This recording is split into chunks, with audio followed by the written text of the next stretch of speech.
Hola chicos, ¿cómo están? ¿Todo bien? Bueno, seguimos acá con la segunda parte del aparato reproductor femenino. Recuerden que la primera parte la tienen narrada por la profe Cami, que la pueden seguir sin ningún problema con el mismo PowerPoint que tienen ustedes de base. Así que bueno, vamos a terminar entonces los conceptos que nos quedaban a partir de ovarios, ¿sí?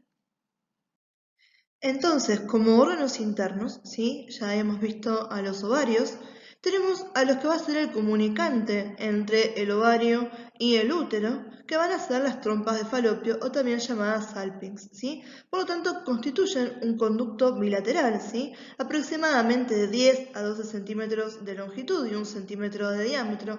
Recuerden que las que sean medidas no es algo que nos interesa a nosotros, sino que es más que nada anecdótico para que tengan una idea de cuáles son las dimensiones normales. Y la función principal entonces, si decimos que es un comunicante, ya hemos visto que los ovarios se encargaban de producir a los ovocitos, ¿sí? En este caso, lo que vamos a ver es que ese ovocito va a ser transportado, ¿sí? A través de las trompas de falopio hacia lo que va a ser el útero, independientemente a que esté o no fecundado. Bien, cuando hablamos de las trompas de falopio, entonces podemos describir 4 porciones.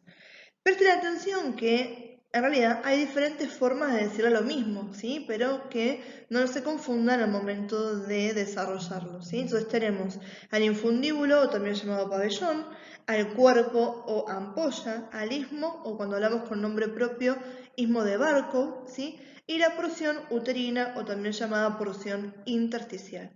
Lo que les tiene que dar bien en cuenta es que la porción intersticial o uterina es la que está más cercana al útero, mientras que el infundíbulo o pabellón es el que está más cercano hacia donde van a estar los ovarios, ¿sí? Empecemos como están en el PowerPoint, ¿sí? Yendo de la porción uterina hacia lo que va a ser el pabellón o el infundíbulo, ¿sí? Otra forma de decirle es porción interna o intramural, ¿sí? Y en este caso vamos a ver que está alojada en el espesor de la pared del útero, a nivel de lo que va a ser el cuerpo del útero. Después cuando veamos las partes del mismo va a ser un poco más claro ubicarnos dónde estamos, ¿sí? Pero por eso, sí, este tema de que esté en el espesor del útero es que les dé estos nombres intramural, interna, intraparietal, intersticial, ¿sí? Fíjense que son todos los nombres que nos están haciendo cuenta de esta relación íntima que tiene con este siguiente órgano que va a ser el útero. Bien, en cuanto a la orientación va a ser oblicua hacia abajo y hacia medial, ¿sí? Atraviesa el miometrio, que es una de las paredes del útero, y se abre en el ángulo superior de la cavidad uterina mediante lo que va a ser el orificio uterino de la trompa. Bien, luego tenemos al istmo, ¿sí? Que este va a ser una porción comunicante entre la porción uterina y lo que va a ser el cuerpo o también llamado ampolla, ¿sí? Este se extiende horizontalmente de adentro hacia afuera, desde el ángulo lateral del útero hacia el extremo inferior del ovario, ¿sí? Con una longitud aproximada de 3 a 4 centímetros y un diámetro de 2 a 3 milímetros. De vuelta, chicos, no se enrosquen acá con las medidas, ¿sí? Eso se las comentamos nosotros, pero no es algo que les vayamos a preguntar en ningún momento. Seguimos por el cuerpo o la ampolla, ¿sí?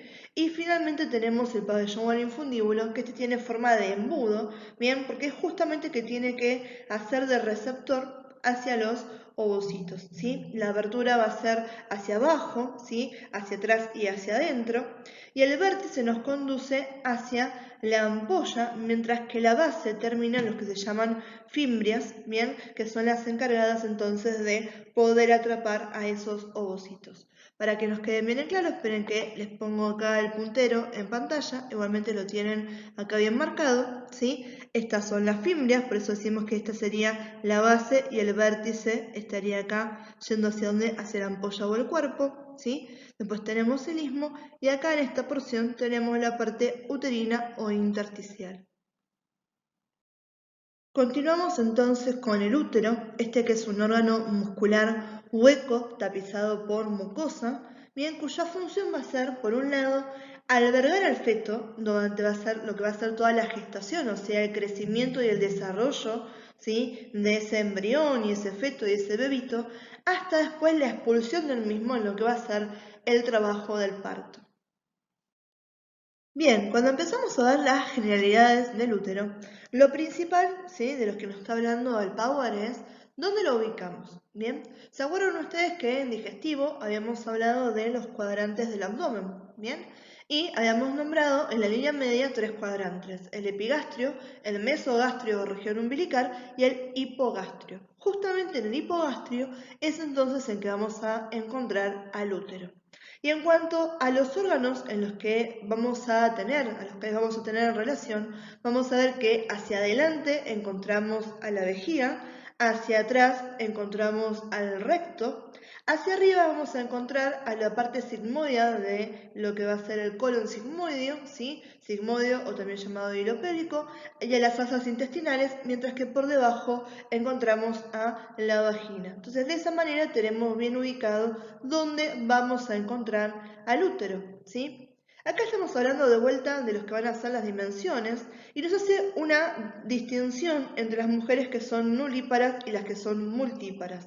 ¿Qué significa nulíparas? Que nunca han tenido hijos, mientras que multíparas quiere decir que han tenido varios partos, ¿sí? Han tenido varios hijos, ¿sí? Entonces, más que nada esto para que vean que el haber tenido un trabajo de parto y el haber sufrido, ¿sí? Todos esos cambios que se llevan a cabo mediante la gestación de un bebé, ¿sí? El útero se ve modificado y ya los diámetros son un poquito más grandes que los que veríamos en una persona que nunca tuvo hijos. Eso es lo más interesante de llevarse en cuenta cada las dimensiones, esa diferencia entre mujeres nulíparas, ¿sí? Y multíparas, ¿bien? Y cuando hablamos de la dirección, esto es algo interesante, ¿sí? En la mayoría de las mujeres, en un 70% de las personas que tienen útero, vamos a hablar que la situación normal va a ser en las siglas que dicen ABF. ¿Qué significa AB corta F? Que el útero se encuentra en anteversión y anteflexión, porque lo encontramos, ¿sí? En este sentido, haciéndole como sombra, ¿sí? O techito, para que lo vean de una manera, a lo que va a ser la vejiga, ¿sí?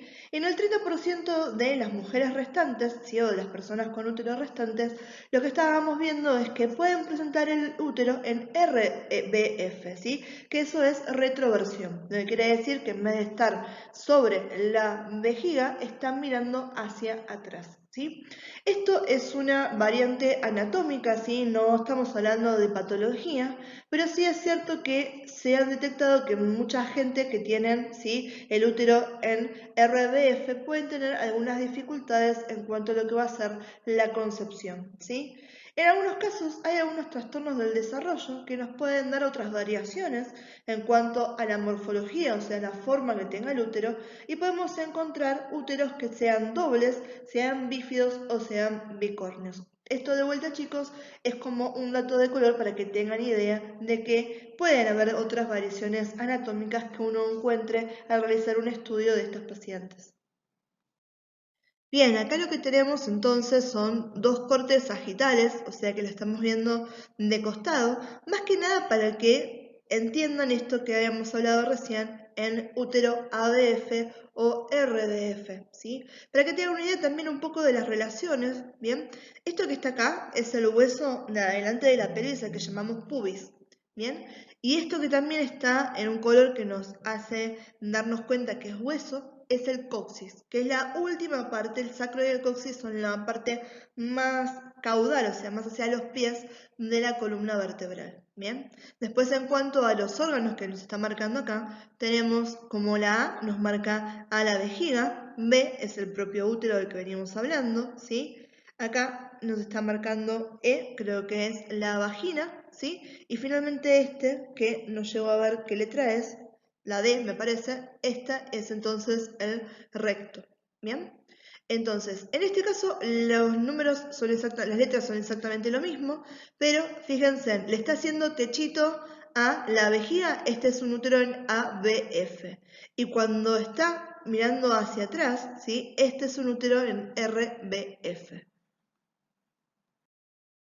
Bien, en cuanto a la morfología del útero, vamos a describirlo como si fuera un cono aplanado de adelante hacia atrás, ¿sí? Sería un cono, un triángulo de base superior y vértice inferior, en el cual podemos describir tres partes. Un cuerpo, que va a ser superior, un istmo, que va a ser comunicante, y finalmente el cuello, o también llamado cervix, que es el que me comunica al útero con la vagina, ¿sí? Además, recordemos que este es un órgano muscular hueco, por lo tanto, ese espacio que me queda hueco en el centro es a lo que llamábamos cavidad uterina. Bien, otra cosa que vamos a poder detectar en lo que va a ser el útero son tres capas, ¿sí? Que de interna hacia externa van a llamarse endometrio, miometrio, ¿sí? Y perimetrio. Bien, que ahora las vamos a ver a continuación.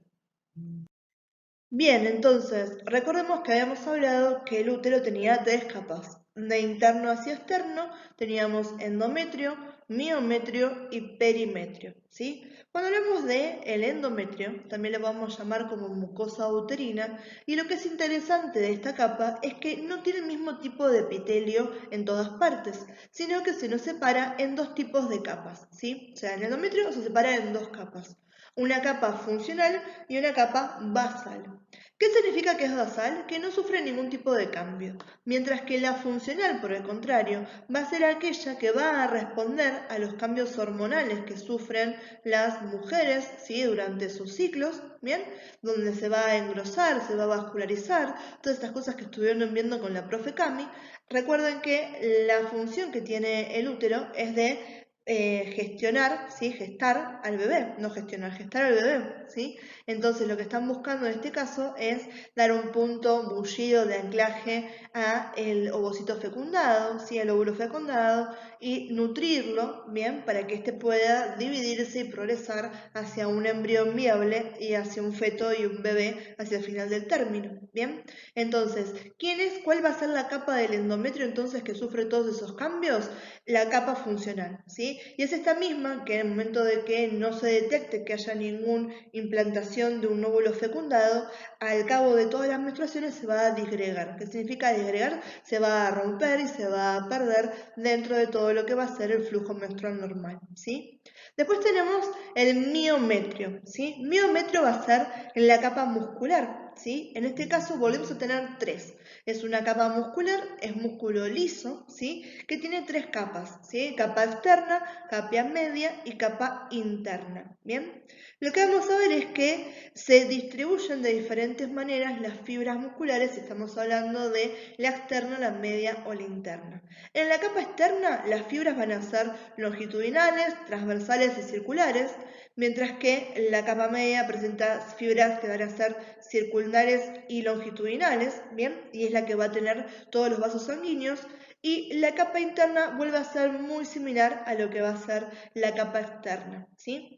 Y finalmente tenemos el perimetrio, ¿sí? O lo que va a ser la capa serosa, que esta está formada por lo que va a ser el peritoneo, que es esa membrana serosa que recubría algunos de los órganos del abdomen, ¿sí? Entonces, ¿qué es lo importante de acá, chicos? Que ustedes recuerden que estamos hablando de interno a externo y lo nombramos como endometrio, miometrio y perimetrio, ¿sí? Cuando hablamos de endometrio, es la mucosa uterina, donde encontramos dos tipos de epitelios diferentes y separados en los que van a ser una capa basal y una capa funcional. Cuando hablamos de miometrio, ¿sí? Estamos hablando de la capa muscular, que es músculo liso, que se separa en tres capas, externa, media y externa, ¿sí? Externa, media e interna, ¿sí? Y finalmente hablamos del perimetrio, ¿sí? Que es lo mismo que decir, estamos hablando de esta cubierta del peritoneo. Bien, eso que les acabo de decir recién es lo más importante y lo que tienen que tener en cuenta cuando estamos hablando, ¿sí? De esta morfología interna, podríamos decir, de composición del útero. Bien, y acá en este dibujo fíjense que podemos ver entonces todo lo que estuvimos nombrando recién en cuanto a la morfología del útero. Hablamos de endometrio, miometrio, perimetrio. Recuerden, endometrio, mucosa uterina, tenía dos capas, una que era funcional, una que era basal. Hablamos de miometrio, estamos hablando de músculo liso, ¿sí? Que tenía, ¿sí?, 3 capas, una interna, una media y una externa. Y hablamos de perimetrio y estamos hablando de esta cubierta serosa que es el peritoneo, ¿bien? Y acá tenemos lo mismo, los podemos ver también marcados y recordamos las partes que teníamos del útero. Hablábamos de un cuerpo, que es la parte, ¿sí?, más superior. Hablábamos del istmo, que es la parte comunicante. Y hablábamos del cervix o el cuello uterino. Y por último hablábamos del espacio, que es un órgano hueco. Y hablábamos entonces de cavidad uterina. Bien, y como último de los que van a ser los órganos internos, tenemos a la vagina, que este es un músculo membranoso impar, ¿sí?, que se sitúa en la línea media. Estamos hablando de que pertenece a la cavidad pelviana y que está cerrado por abajo en lo que va a ser el periné, ¿bien? Y va a extenderse desde el útero hasta la vulva, constituyendo el órgano femenino de la cúpula. Cuando hablamos de cúpula estamos hablando de coito, el acto sexual, ¿sí?, aquel que biológicamente daría como resultado, ¿sí?, una nueva vida. Bien, la dirección va a ser oblicua, hacia abajo y hacia adelante, ¿sí? Y hay una diferencia, ¿sí?, ya hablando de que es el órgano de la cúpula, entre que se encuentre vacía o no. Cuando está vacía vamos a ver que tiene forma de cilindro aplanado, ¿sí?, donde sus paredes están en contacto, salvo en la porción superior donde el mismo cuello del útero está haciendo, ¿sí?, la separación dentro de las mismas, ¿sí? Vamos a ver que justamente en la porción superior, alrededor del cuello uterino, se forma entonces un canal circular al que llamamos fondo de saco vaginal, que tiene 3 porciones, una porción anterior, una porción posterior y una porción lateral. Bien, la longitud promedio de la vagina es de 7 a 8 centímetros. Bien, y las funciones ya algo habíamos hablado, pero van a ser la copulación y por otro lado darle salida al exterior al feto. Bien, entonces esto que estamos viendo acá, ¿sí?, este canal músculo membranoso, bien, de forma cilíndrica, aplanada, acuérdense cuando se encuentra vacía, esta va a ser la vagina, ¿sí? Esto que estamos viendo acá es el fondo del saco de la vagina, que está en contacto con el cuello uterino, y acá estaría en contacto con ¿quién? Con la vulva, que vemos bien ahí en el dibujo, ¿sí? Por arriba estamos en la cavidad pélvica y por debajo tapizan todos los que son los músculos que forman el periné. Bien, y antes de pasar a hablar de los que van a ser los órganos externos, bien, vamos a hablar un poquito de menopausia, que esto es lo que nos había quedado sin desarrollar en la clase pasada, que tiene que ver con la finalización y la caída de la producción normal de hormonas femeninas, bien. Otra forma de llamar a la menopausia es climaterio, ¿sí? Aproximadamente, esto es variable, chicas, depende también de la genética de cada persona, pero puede pasar entre los 40 y los 55 años de edad que una mujer empiece con lo que va a ser la menopausia, ¿sí? Podemos hablar también de menopausia o climaterio precoz o retardada, ¿sí?, si nos va mucho antes de este, ¿sí?, rango de edad que acabamos de nombrar recién, ¿sí? Lo mismo si fuera retardada, ¿sí?, se me va por mucho más de los 55 y precoz mucho antes de los 40 años, ¿bien? Vamos a ver que puede ser por una cuestión normal, por lo que va a ser el cese de la función ovárica, ¿sí?, o también aparejado a que ya no están estos ovarios, si hablamos de una persona que tuvo que tener una operación donde se tuvo que extirpar quirúrgicamente a los ovarios. Recuerden todo lo que habíamos visto, que en base a los ovarios, ¿sí?, todo el funcionamiento de ese eje hipotalámico hipoficiario, ¿bien?, y lo que va a ser la glándula diana, ¿bien?, que nos llevaba a esa producción hormonal normal, que era la regulatoria de los ciclos y de la menstruación. Por lo tanto, si ahora no tengo a los ovarios y ya no tengo esa producción de hormonal, ¿sí?, ya tengo una desaparición de esas células primitivas que son los ovocitos, todo esto va a llevar a que los pacientes, estas personas, no tengan, ¿sí?, más ciclos menstruales ni menstruación. Bien, muchas veces puede pasar que previo a lo que es la menopausia tengan lo que se llaman metrorragias, que son sangrados mucho más efusivos porque ya empieza a haber todo un desbalance desde lo que es lo hormonal. Cuando ya la producción hormonal normal baja, ¿sí? Y estamos hablando que ya esos órganos diana, ¿sí? De todo lo que es el sistema reproductor femenino van a estar afectados. Por lo tanto, vamos a ver que el epitelio vaginal se va a adelgazar, ¿sí? El moco cervical disminuye, también lo hacen las secreciones vaginales. El endometrio y las mamas se empiezan a atrofiar, ¿sí? Lo que pasa a nivel de las mamas. Ahora después les vamos a poner un anexo y hablar un poquito de lo que son las glándulas mamarias, pero para que tengan una idea, las mamas son variantes dependiendo de la vida de lo que va a ser epitelio glandular, o sea, glándula, y lo que va a ser tejido graso, ¿bien? Entonces, cuando somos chicos son predominantemente glandulares, cuando somos adultos hay una proporción de 50 y 50, y cuando estamos hablando después de la menopausia y ya empezamos a edades más avanzadas, lo que veamos es atrofia de las glándulas mamarias, en las cuales se empiezan a reemplazar por tejido adiposo. Por eso van a ver que es natural que se pierda la turgencia de las mamas, y por eso con la edad adulta tenemos esas mamas péndulas o mamas caídas, ¿bien? Eso es parte del proceso natural, porque la grasa no tiene la misma firmeza que el tejido glandular mamario, ¿sí? Y los ligamentos de tejido colágeno, como pueden ser los ligamentos de Cooper, ¿bien? Después tenemos también, obviamente, alteración de la función hipotalámica de la termorregulación. Van a ver que muchas mujeres que tienen menopausia empiezan a quejarse de que tienen calores repentinos, ¿sí? Donde obviamente eso está afectado por todo el sistema de este eje hipotalámico hipoficiario órgano diana, ¿sí? O glándula diana, ¿bien? Y a nivel de los huesos, ¿sí? Se aceleran los cambios osteoporóticos, ¿sí? ¿Qué quiere decir eso? Que los huesos tienen una dureza, ¿sí? Y una conformación normal que la baja en los estrógenos va a empezar a afectar. El hueso osteoporótico, ¿sí? Como lo dice la palabra, es un hueso poroso, ¿sí? Y lo que pasa con eso es que se vuelve más susceptible a las fracturas. Por eso hay que hacer todo un seguimiento, ¿sí? Las mujeres posmenopausia tienen que seguir yendo al médico ginecólogo, van a tener que tener un control con la parte endocrinológica, que es toda la que abarca la parte hormonal, ¿sí? Para ver si hay que tomar algún suplemento, ¿sí? Y toda la parte de los huesos hay que llevarla bien de cerca para que no suframos, ¿sí? Caídas que terminen en fracturas. En raíz de esta patología que es muy común de las mujeres, que se llama osteoporosis. Bien, y acá tenemos a otros síntomas de la menopausia, algunos de ellos los hemos hablado recién y otros los volvemos a tocar por primera vez, ¿sí?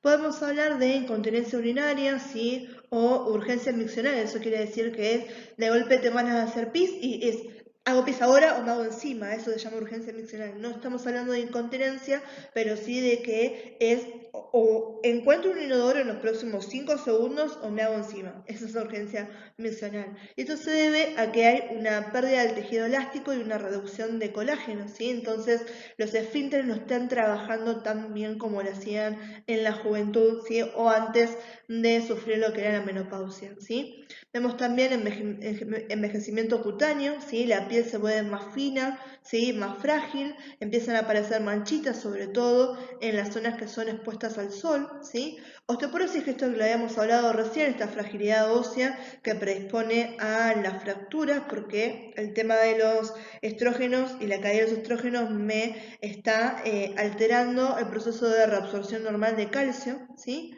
Después hablamos de patologías coronarias, o sea, alteraciones a nivel del corazón, ¿sí? Que va a aumentar el riesgo de tenerlas siempre y cuando esté asociado a algunos otros factores de riesgo, como van a ser la hipertensión, el tabaquismo, la obesidad, el sedentarismo.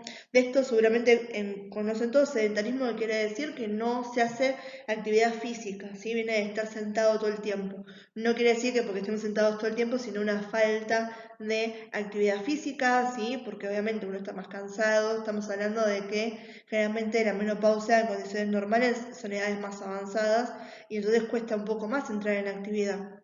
Y después, obviamente, todo lo que tiene, que viene a ser normal de esto, ¿sí? Porque piensen que es un cambio muy grande a nivel físico y entonces la menopausia puede traer alteraciones psicológicas como pueden ser la depresión, la ansiedad, ¿sí? Insomnio, irritabilidad, alteraciones de la libido, ¿sí? Cuando hablamos de libido es las ganas de encarar una relación sexual con otra persona, ¿sí? O consigo mismo, ¿bien? Entonces eso tiene que ver también por todo el proceso de que está pasando la persona y obviamente que somos físicos, ¿sí? Y somos también la parte mental, ¿sí? Tengan en cuenta que ese es el gran binomio que hay que tener en cuenta hoy en día, ¿sí? Los procesos físicos y los procesos mentales tienen igual de importancia.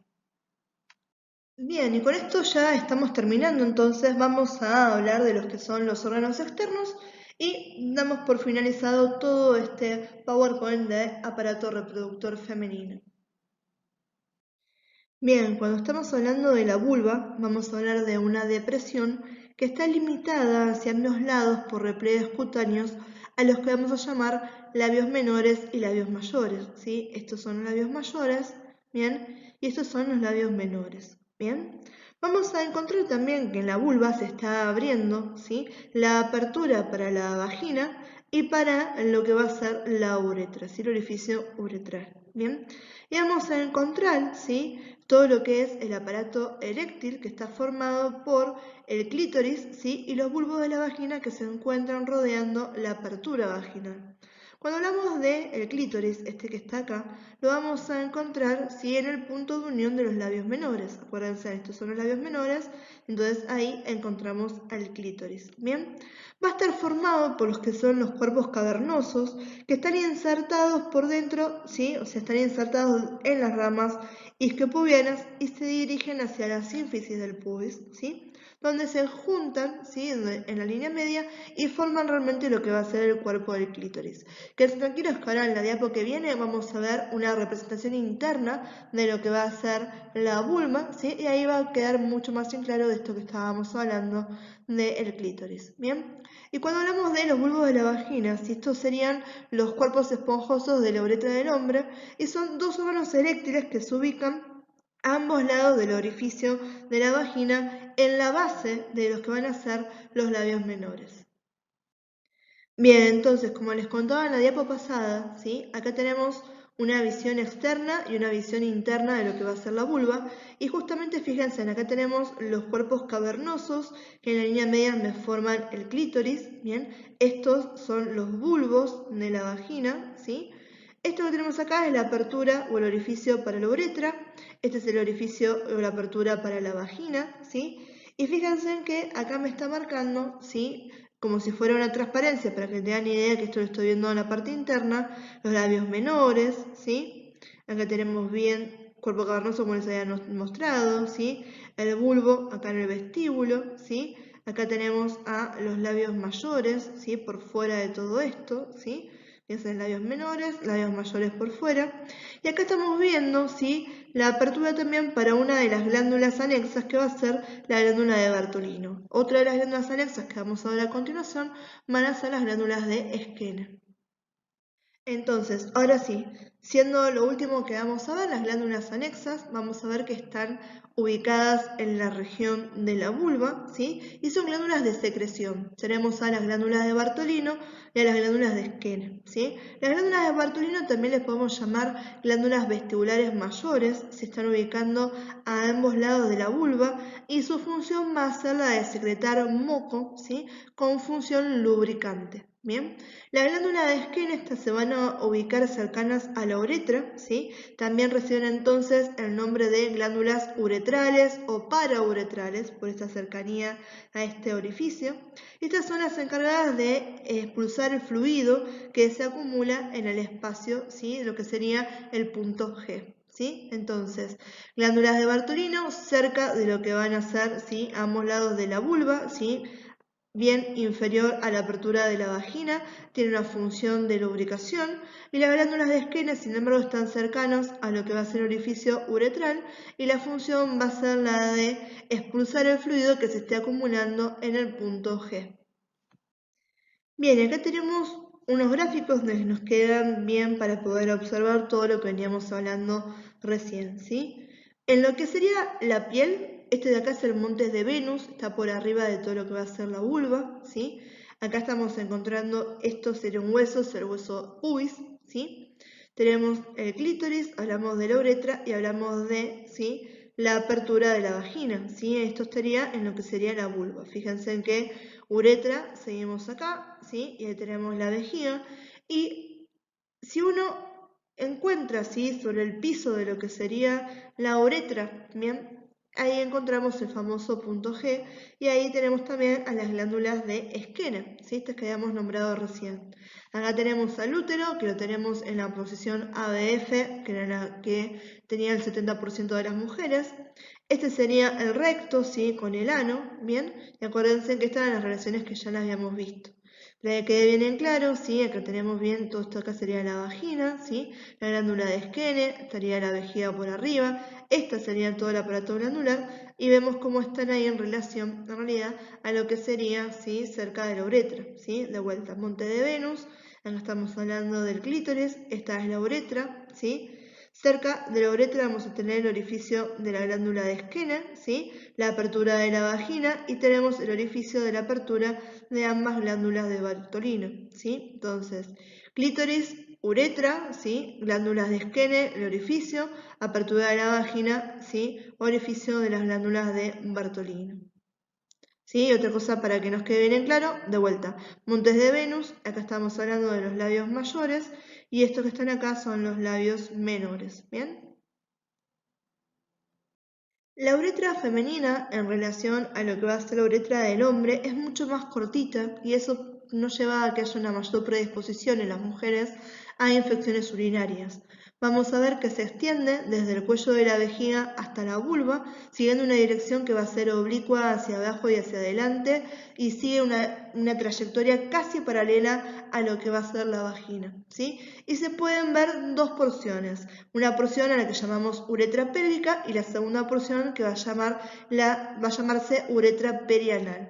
La uretra pélvica está rodeada por el esfínter estriado de la uretra, mientras que la uretra perianal atraviesa el periné y termina en el meato urinario, ¿sí?, y es esta en la que se encontraba rodeada por el orificio de las glándulas de Skene, ¿sí? Y acá este dibujo más que nada, chicos, para que vean realmente esta que está acá es la vejiga, ¿sí? Y esta de acá es la uretra. Fíjense en qué chiquitita que es, qué cortita que es, ¿sí? La uretra que está desembocando, ¿dónde? ¿Sí? En la vulva, ¿sí? Acá estamos viendo de vuelta vejiga urinaria, esto que está acá es la uretra, ¿sí? Me está marcando acá el esfínter externo de la uretra, ¿sí? Tenemos acá la membrana perianal que está atravesando, acuérdense las dos porciones que estábamos hablando, ¿sí? El orificio externo de la uretra, en relación a quien el clítoris está por arriba, ¿sí? La vagina, la apertura de la vagina está por debajo de esto.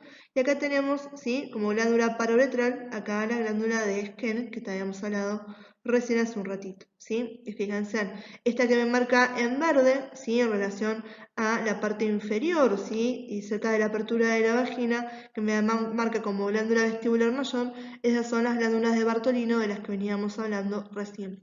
Esto para que se den cuenta que, si bien son diferentes gráficos, la información sigue siendo la misma que estuvimos hablando nosotros. Bien, chicos, esto va a ser un breve anexo, ¿sí?, que lo hemos agregado a las diapositivas que ustedes tienen en el campus, ¿bien? Muy chiquitito y solamente para hablar un poco en generalidades de lo que son las glándulas mamarias, ¿bien? Bien, cuando hablamos de mamas, estamos hablando de estas estructuras superficiales que están protuyendo en la cara anterior de la pared torácica. Bien, hay algo que les tiene que quedar bien en claro: tanto el hombre como la mujer tienen mamas y tienen glándulas mamarias, ¿sí? Los hombres también tienen glándulas mamarias y ahora vamos a ver qué puede pasar con eso y que incluso los hombres pueden tener cáncer de mama, ¿sí? Así que ojo con eso, que mucha gente por ahí, yo se los comento y me miran como diciendo: no, profe, pero yo no tengo mamas. Sí, tenés mamas y tenés glándulas mamarias si sos hombre y me estás escuchando, ¿sí? Esto lo estoy hablando desde la concepción del binomio biológico, ¿sí? Entonces, cuando hablamos de las mamas, ¿sí?, lo que va a hacer diferencia entre un género y el otro va a ser el grado de funcionalidad y el grado de evolución, de presentación que tengan esas mamas y esas glándulas mamarias, ¿sí? En las mujeres, ¿sí? Generalmente es donde van a estar bien desarrolladas porque en las mujeres van a cumplir una función accesoria a la reproducción. Esa función va a ser mantener vivo, ¿sí? Al producto de esa reproducción que van a ser los bebés, ¿sí? Las glándulas mamarias sirven para producir leche, leche que toma el bebé, ¿bien? En cambio en los hombres, ¿sí? Las glándulas mamarias son rudimentarias, o sea, tengo el principio, el esbozo de la glándula mamaria, pero son afuncionales, ¿sí? El hombre no puede producir leche como pueden producir las mujeres. Bien, voy a sacar mi puntero láser otra vez, creo que lo voy a dejar en pantalla por lo que es el resto de esta diapo, ¿sí? Las que vienen. Lo que estamos viendo acá, ¿sí? Es la anatomía mamaria masculina, ¿sí? Estamos viendo que estamos en la región anterior de la pared torácica, ¿sí? Fíjense que acá tenemos a los músculos, ¿sí? Este es el pectoral mayor y este es el pectoral menor, ¿bien? Y acá lo que tenemos es tejido graso. En este tejido graso está la glándula mamaria. La glándula mamaria involuciona hacia el tejido graso, ¿sí? Y aunque no esté acá en el dibujo especificada, acá estaría la glándula mamaria masculina, ¿sí? También tienen areolas, que es esa zona pigmentada, ¿sí? En el centro, y el pezón, ¿sí? Y fíjense que acá nos marcan conductos. Esos conductos que son las fenestraciones que tiene el pezón, ¿sí? Si uno se aprieta el pezón, van a ver que tiene como un montón de, ¿sí? Para decirlo a lo bruto, cortajeaditas, ¿sí? Esos son las fenestraciones de los conductos, ¿sí? Galactóforos, que son los que van a transportar la leche desde la producción mamaria en los acinos hacia la salida en el pezón. Los hombres también tienen eso, ¿bien? Entonces, esto es lo que estamos viendo con respecto a la anatomía mamaria masculina. Bien, lo que tenemos acá en pantalla es la estructura de la glándula mamaria femenina. Quédense tranquilos que esto lo vamos a ir desglosando más a profundidad porque justamente vamos a poner el enfoque en esta glándula femenina, ¿sí? Fíjense que la relación en la parte anterior de la pared torácica es la misma que teníamos con los hombres, ¿sí? Están apoyadas sobre el músculo pectoral mayor. Tenemos también grasa, retromamaria y premamaria. Tenemos a la glándula, ¿sí? Tenemos al pezón, a la areola, a las fenestraciones, estos conductos galactófaros, a la piel que la recubre, ¿bien? Todas cosas que ahora vamos a ver más adelante en el trayecto de esta clase. Bien, acá estamos viendo un gráfico de la estructura glandular de la mama. Bien, empecemos por lo más chiquito y después vamos a ir avanzando. Acá lo que está marcando, ¿sí? Que me está haciendo acá un enfoque mucho más grande, son los alveolos, ¿sí? En los alveolos, ¿sí? También llamados acinos, los que tenemos son estas células secretoras, que son las células productoras de leche, ¿bien? Vamos a ver que están conformados por un binomio. Tenemos los alveolos y tenemos una célula mioepitelial, ¿sí? Esto me forma una unidad contráctil, ¿sí? Esto es lo que va a hacer, me aprieta esas células para que también me ayuden a desembocar la leche en el dúctulo, ¿sí? Que el dúctulo va a ser el orificio que después se continúa como estos, ¿sí? Conductos galactóforos, ¿bien? Entonces vamos a ver que las células secretoras se van a disponer en unidades que se llaman alveolos o acinos, ¿bien? Y en su interior vuelcan su contenido a los dúctulos que se continúan como los conductos galactóforos, ¿sí? Los conductos galactóforos van a desembocar en una estructura que me está recibiendo, ¿sí? El producto de todos estos, al que se va a llamar seno galactóforo, que tiene su lugar inmediatamente por detrás del pezón y la abertura del pezón, ¿bien? Estos alveolos, ¿sí? Se agrupan de tal manera que me forman lobulillos, ¿sí? Los lobulillos se agrupan, ¿sí? Y una serie de lobulillos me forma un lóbulo, ¿bien? Tenemos alrededor de la mama entre 15 a 20 lóbulos que me forman toda la estructura de la glándula, ¿bien? Entonces tenemos los alveolos, ¿sí? Que es la agrupación de las células secretoras, ¿sí? Los alveolos se agrupan en lobulillos, los lobulillos se agrupan en lóbulos, ¿bien? Y el producto de los alveolos, de estas células secretoras, se vuelca en los ductos, ¿sí? O dúctulos, que se continúan con los conductos galactóforos. Muchos conductos galactóforos drenan en un seno galactóforo que se ubica inmediatamente por detrás de la abertura del pezón, ¿bien? Igualmente, chicos, tómenlo como de referencia para identificar cuáles son todas las partes. Igual textual, como yo se los dije recién, lo vamos a ver en la siguiente diapositiva, para que no haya ninguna duda de cómo está organizado esta estructura. Bien, cuando yo se los expliqué recién, fui de lo más chiquito a lo más grande. Empezábamos en el alveolo y terminábamos en el lóbulo. Ahora acá hagamos el proceso inverso. Empecemos desde lo más grande y vayamos hacia lo más chiquito, ¿sí? Entonces vamos a decir que cada mama, ¿sí?, está formada de 15 a 20 lóbulos, ¿sí?, que me están constituyendo obviamente el parénquima de la glándula mamaria. Cada lóbulo está formado por varios lobulillos. Cada lobulillo está formado por células glandulares secretoras de leche que se disponen en esta estructura a la que llamamos alveolo o acino. Cada alveolo drena, ¿sí?, por ese ducto o dúctulo en un conducto galactóforo individual. Estos conductos galactóforos de cada uno de estos alveolos van a converger en forma radial hacia el pezón y van a presentar en su terminal, por debajo de la areola, ¿sí?, inmediatamente por detrás de la abertura del pezón, una dilatación que se llama seno galactóforo. El seno galactóforo va a ser el lugar donde se acumulan y permanecen las pequeñas gotas de leche en la mujer lactante, ¿sí?, que cuando el bebé succiona y comprime la areola, ¿sí?, va a lograr que salga la salida de la leche materna. ¿Bien? Entonces, los lóbulos están formados por lobulillos, los lobulillos están formados por las células glandulares que están dispuestas en alveolos, los alveolos drenan su contenido en los conductos galactóforos, ¿sí? Todos los conductos galactóforos van a tener terminando una dilatación que se llama seno galactóforo. Ese seno galactóforo está inmediatamente por detrás de la areola a la altura de la abertura del pezón y está esperando a que el bebé ejerza el estímulo de la succión para poder liberar y eyectar la leche. Bueno chicos, entonces con eso terminamos, ¿sí? Esperemos que se haya entendido. Cualquier cosa saben que nos pueden preguntar a la profe Cami o a mí directamente, ¿sí? No se preocupen con el anexo, eso es algo que le queríamos también comentar porque nos había quedado por fuera cuando empezamos a hablar de aparato reproductor. Después dijimos, no les dijimos nada de las mamas, pero queda por fuera de lo que vamos a evaluar, ¿sí? Tengan en cuenta que les estamos subiendo todos los cuestionarios de repaso, ¿sí?